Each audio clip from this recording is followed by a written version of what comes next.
It's always a thing with the question of knowing and unknowing. Most people hold on to their knowledge and consider it a real possession. They identify themselves so much with their knowledge and all their thoughts and feelings that revolve around that knowledge that they think they are just that's who they are. They believe everything they think is them, and so they identify themselves with this thought process. It is this thinker, the thinker behind all thoughts, the thinker behind all experiences. But this thinker behind all experience is nothing other than the sum of his thoughts. For a separate thinker behind the thoughts does not exist. Ultimately, there is only this conglomerate of connected thoughts, associations, memories, ideas about the future, and all that which arises from it, and with which people identify and believes themselves to be.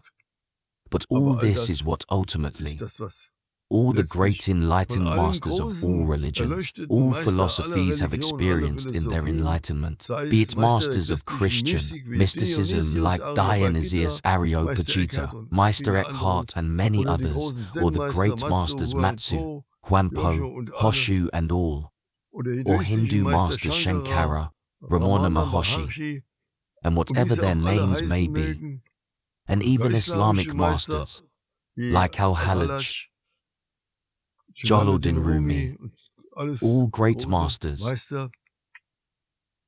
ultimately, all have the same experience and have recognized that it is all about this, and as long as one has not had this experience, one ultimately knows nothing. From this it is clear that the practice of meditation, the practice of meditation in Zen called Zazen, is fundamentally important. Otherwise, all your knowledge will always remain in your head. In the end, it means an examination of all kinds of thoughts, ideas, all religions and philosophies with which one identifies in such a way that one really believes it is one's own knowledge. But in the context of what it is really about this one ineffable thing, it is ultimately only sand running between your fingers, which at the latest becomes apparent at the moment of death. This image of the crucifixion is ultimately the call and the indication of complete self-dedication and surrender to divine reason. That is it. It is not that Jesus lays down his life, and those who believe in him then find salvation through it.